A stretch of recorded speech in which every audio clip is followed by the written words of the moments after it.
اصحاب الاخدود کا واقعہ اللہ تعالیٰ نے قرآن مجید میں سورۃ البروج میں بیان فرمایا ہے کہ ایک ظالم بادشاہ کے حکم سے خندقیں کھودی گئیں اور پھر ان خندقوں میں آگ جلائی گئی اور پھر اس آگ میں لوگوں کو زندہ جلا دیا گیا۔ آخر ان کا جرم اور غلطی کیا تھی کہ انہیں اس آگ میں جلا دیا گیا؟ اسی بارے میں ہم بات کرنے والے ہیں، تو ویڈیو کو لازمی پورا دیکھیے گا۔ یہ اس وقت کی بات ہے جب جناب عیسیٰ علیہ السلام کو اس دنیا میں آئے تقریباً 500 سال گزر چکے تھے، اور آپ علیہ السلام کی ولادت سے تقریباً 70 سال پہلے کا زمانہ تھا۔ یمن کا ایک بادشاہ جس کا نام یوسف ذو نواس تھا، وہ بہت زیادہ مغرور اور سرکش تھا اور بادشاہت کے نشے میں اپنے آپ کو خدا سمجھنے لگا۔ اس کا ایک شاہی جادوگر جو کہ بوڑھا ہو چکا تھا، وہ بادشاہ کے پاس آیا اور کہنے لگا کہ اب میں بوڑھا ہو چکا ہوں، مجھے ایک ذہین و فطین لڑکے کی ضرورت ہے جس کو میں جادو سکھا سکوں۔ تو بادشاہ نے اس ذہین و فطین لڑکے کی تلاش شروع کر دی۔ کچھ وقت کے بعد بادشاہ کو ایک ذہین لڑکا مل گیا اور بادشاہ نے اس کو جادوگر کے پاس بھیج دیا۔ جادوگر نے اس نوجوان کو جادو سکھانا شروع کر دیا۔ ہر روز وہ نوجوان ایک لمبا راستہ طے کرتا اور اس جادوگر کے پاس جاتا اور جادو سیکھتا۔ ایک دن جادوگر کے پاس جاتے ہوئے اس کی ملاقات ایک بزرگ راہب سے ہوتی ہے۔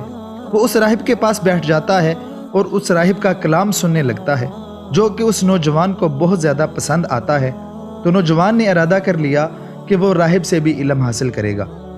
اب ہر روز وہ جب جادوگر کے پاس جانے کے لیے نکلتا تو پہلے راہب کے پاس آتا، اس کے پاس بیٹھ کر علم حاصل کرتا اور اس کے بعد وہ جادوگر کے پاس جاتا۔ اسی طرح وقت گزرتا گیا اور نوجوان علم حاصل کرتا گیا۔ ایک دن جادوگر کے پاس جاتے ہوئے اس نے دیکھا کہ راستے میں ایک جانور ہے جس نے لوگوں کی آمد و رفت روک رکھی ہے۔ اس نے سوچا کہ آج پتہ چلے گا کہ راہب سچا ہے یا جادوگر سچا ہے۔ اس نے ایک پتھر اٹھایا اور کہا، یا اللہ، اگر تیرے ہاں راہب سچا ہے اور جادوگر جھوٹا ہے، اس پتھر کے ذریعے اس جانور کو ختم کر دے۔ اور پتھر اس جانور کو مار دیا، جس سے وہ جانور مر گیا۔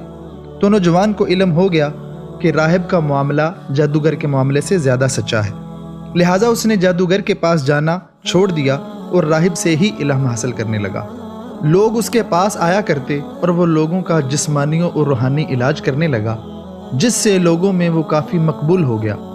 اس کی شہرت کے قصے جب بادشاہ کے نبین وزیر تک پہنچے تو وہ مال و دولت لے کر اس نوجوان کے پاس آیا اور کہنے لگا، اگر تم میرا علاج کر دو تو یہ ساری دولت میں تمہیں دے دوں۔ نوجوان نے کہا کہ شفا میرا اللہ دیتا ہے، میں تو صرف اس سے دعا کرتا ہوں، اگر تم اس پر ایمان لے آؤ تو وہ تمہیں ضرور شفا عطا کرے گا۔ تو نبینہ وزیر اللہ پر ایمان لے آیا اور صحت یاب ہو گیا۔ پھر وزیر بادشاہ کے پاس آیا تو بادشاہ کہنے لگا، تو کیسے صحت یاب ہو گیا؟ وزیر نے کہا، میرے مالک نے مجھے صحت عطا کی ہے۔ بادشاہ نے پوچھا، میرے علاوہ بھی تیرا کوئی مالک ہے؟ وزیر کہنے لگا، بادشاہ سلامت، آپ کے علاوہ بھی وہ میرا مالک ہے، بلکہ وہ آپ کا بھی مالک ہے۔ یہ سننا تھا کہ بادشاہ نے اسے مارنے کا حکم دیا۔ اس کے سپاہی اسے مارنے لگ گئے۔ وزیر کہنے لگا، وہ باتیں جو میں نے تمہارے نوجوان سے سنی ہیں وہ سچی ہیں، میں اللہ کو ہرگز نہیں چھوڑنے لگا۔ تو بادشاہ نے اس نوجوان کو بلایا، پھر اس سے پوچھا کہ تمہارا خدا کون ہے؟ نوجوان بولا، جو میرا اور آپ کا، ہم دونوں کا خدا ہے۔ تو بادشاہ نے اسے بھی مارنے کا حکم دیا۔ نوجوان کہنے لگا، میں نے جو باتیں راہب سے سنی ہیں وہ بالکل سچی ہیں، میں ہرگز اللہ کو نہیں چھوڑنے والا۔ بادشاہ نے راہب کو بھی بلا لیا۔ کہنے لگا، اے راہب، تیرا خدا کون ہے؟ راہب کہنے لگا، جو میرا اور تیرا، ہم دونوں کا خدا ہے۔ بادشاہ کہنے لگا، اے راہب، تو اپنے دین سے باز آ جا اور تو مجھے اپنا خدا سمجھ لے۔ راہب نے انکار کر دیا اور کہنے لگا، میرا خدا صرف ایک ہے جو آسمانوں پر رہتا ہے۔ تو بادشاہ کو بہت غصہ آیا۔ اس نے وزیر اور راہب دونوں کو قتل کروا دیا اور لڑکے کے بارے میں حکم دیا کہ اسے دور دراز لے جا کر قتل کر دیا جائے۔